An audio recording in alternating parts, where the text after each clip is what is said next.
The Eternals is directed by Chloe Zhao and is about a race of immortal beings with superhuman powers who have secretly lived on Earth for thousands of years and are reunited to battle the evil Deviants. By the way, this review will contain spoilers, so if you haven't seen the movie, destroy the like button for the YouTube algorithm and then go see the movie. Since this is the first Marvel video on my channel, I think it's important to provide the context behind my Marvel fandom. When it comes to Marvel, I would say I'm a decently big fan. When it comes to the MCU, I've seen all the movies, I've seen all the shows, I've seen plenty of the movies, plenty of times. I'm always aware of what's coming out next, what movies, what shows are coming out next. So I would say I'm pretty involved with the MCU, but when it comes to Marvel lore, I've never read a Marvel comic in my life. I've never watched any of the animated shows in my life. So really my Marvel fandom is all about the MCU, and in terms of other material, I know nothing. So going into the Eternals, I basically knew nothing. I knew that it was about these very powerful people. I knew it was in the MCU. I knew they were going to introduce a lot of new lore, but in terms of any of the characters, their histories, what the plot of this movie would be, I had no clue. Going into this movie, I definitely had a lot of concerns because I was aware that these characters were very powerful and have been around for a very long time. I think that was a topic that was brought up in the trailer where they ask, why didn't you help out fight against Thanos or whatever? And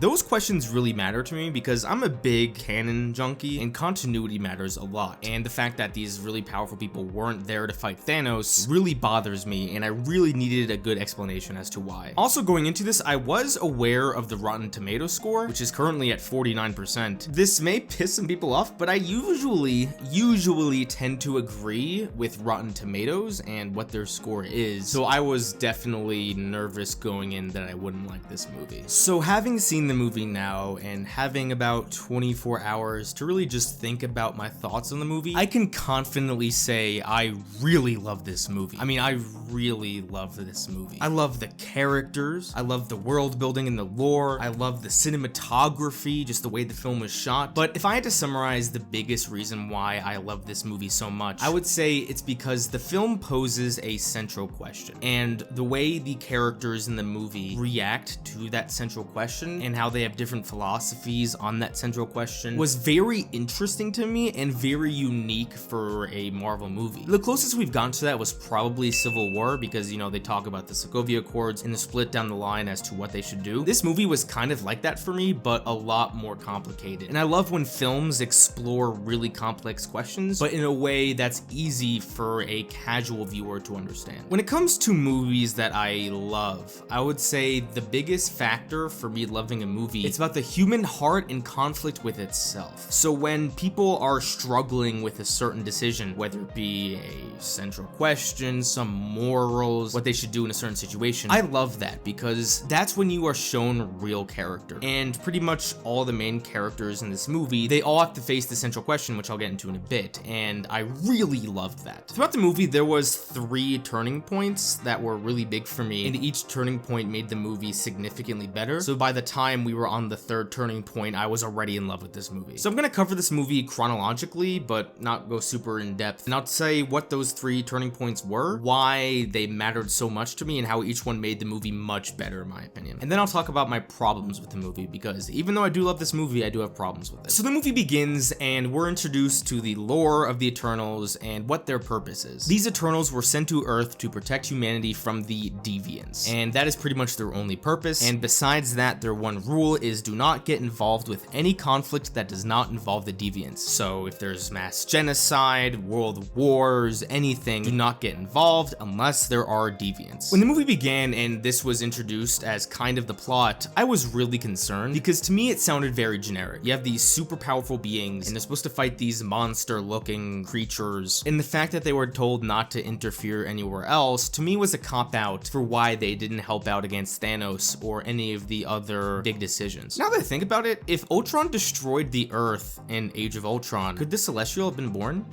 I just thought about that. So the movie was not off to a great start for me, but what the movie did well from the beginning was it showed that these Eternals, they're basically human beings with superpowers. Yes, they're kind of demigods, but they're very human. They're all different to each other. They can love, they can laugh, they can cry. So right off the bat, they established that these people are basically human beings that can live forever. A lot of the movie does take place in the past, and most of the past is just shown to tell us more about the lore of the Eternals and kind of certain backstories about each individual character, which I'll touch on a bit later. But the main plot of the movie begins with our main character, Cersei, and she gets attacked by a bunch of Deviants. This is no fault of the movie, but the fact that there's a character named Cersei, and she's kind of in a love triangle with Jon Snow and Robb Stark was just so funny to me. So Cersei's basically the main character, and the second most important Eternal I would say is Icarus, who is played by Richard Madden, aka Robb Stark. So Cersei, Icarus, and another one of the Eternals named Sprite. The three of them go and they want to look for the leader of the Eternals. And this is when the first big turning point for me was that when they find their leader, Ajak, she's dead. So right off the bat, this was very unusual for Marvel movies, because how often do you see a good guy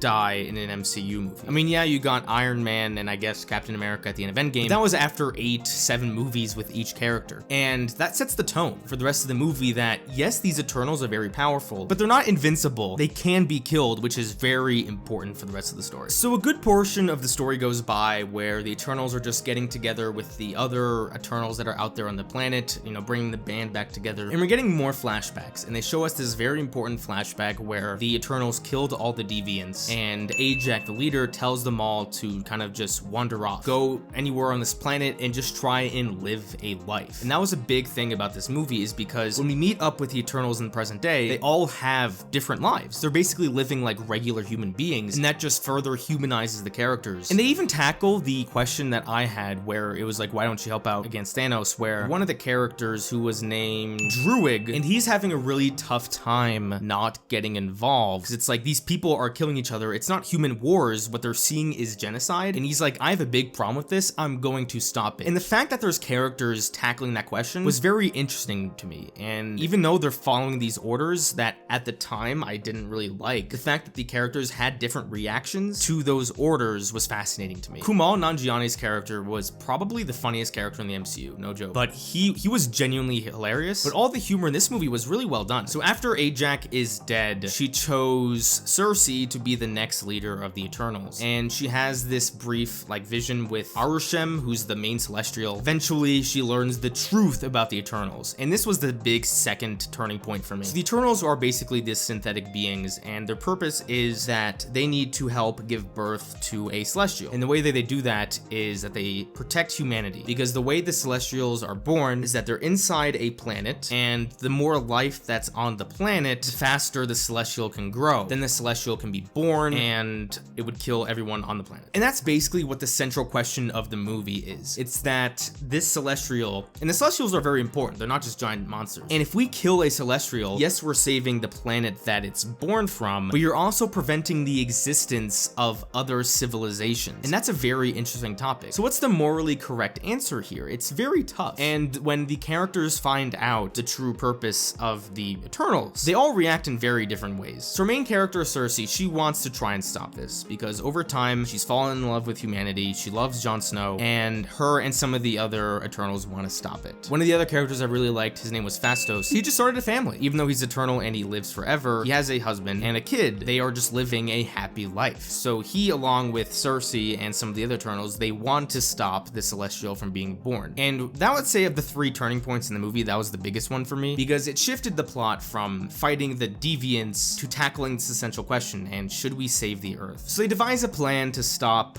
this birth of the Celestial, which is called the Emergence. The third big turning point for me is when we find out that Icarus not only knew about the Emergence, but he was the one who killed Ajak, the leader, and that he wants the Emergence to happen. And on paper, it makes him sound like a villain, but in reality, he's not really a villain. From Icarus's point of view, making sure the Emergence happens is part of the life of the universe, is part of the cycle of the life of the universe. universe. And he has the philosophy that if we stop the emergence, then we're causing a bunch of future generations of sentient beings to not be born. He's very three-dimensional in his approach. Once that happened, once we found out that Icarus was not going to stop the emergence, that he wanted to make sure it was going to happen, and the reasons why were so complex and so interesting to me, at that point, that's when I fell in love with the movie. Also, Kumail Nanjiani's character, he decides that he also doesn't want to stop the emergence, but unlike Icarus, he's not going to hurt his friends to do so. So throughout the third act of the movie, he kind of just removes himself from the fight. To me, it just shows the complexity of people's beliefs and the way people react to certain conflicts. And then the end of the movie, the Eternals are fighting Icarus and one of the Deviants. And one thing I really liked about the ending in this movie was that while there, yes, was a lot of CGI, it was a relatively grounded final battle. Basically, all the characters are fighting on a beach, and then in the background, you see the Celestial being born, the emergence happening. So there's no giant CGI monsters, no beam in the sky, no falling cities, no dragons fighting. It was very grounded, and I really appreciated that because it made the focus on the characters, and to me, that's the most important thing. So I would say the climax of the movie is when Cersei, she realizes she can stop the emergence because her powers are that whenever she touches something, she can turn it into basically whatever she wants. So she realizes that if she touches the Celestial and turns it into stone or whatever, then she can stop the emergence. Oh, and by the way, another big plot point about this movie is that Icarus and Cersei love each other, or Icarus loves Cersei a lot. That was a very complex thing for him because at the end of the movie, she is touching the Celestial and he has the power to kill her, but he can't because he loves her. Again, he's a human being. He's very conflicted about this. And at the end of the day, it's not that he chooses love, it's that he just can't bring himself to do it. And I think that's what made Icarus my favorite character in the movie. It was just because he has an antagonistic point of view, but he doesn't hate the rest of the group. He doesn't want to kill them. He doesn't want to have to fight them, but he realizes that his purpose is to make sure the emergence happens. And seeing him struggle with that was probably my favorite aspect of the movie. So the movie ends and Cersei stops the emergence. Icarus is, I won't say he's devastated. I didn't really like this part too much because he kind of flies away into the sun and kills himself. I wasn't really a big fan of the way he just offed himself at the end of the movie. And the movie ends with Cersei getting back together with Kit Harington's character. Arishem,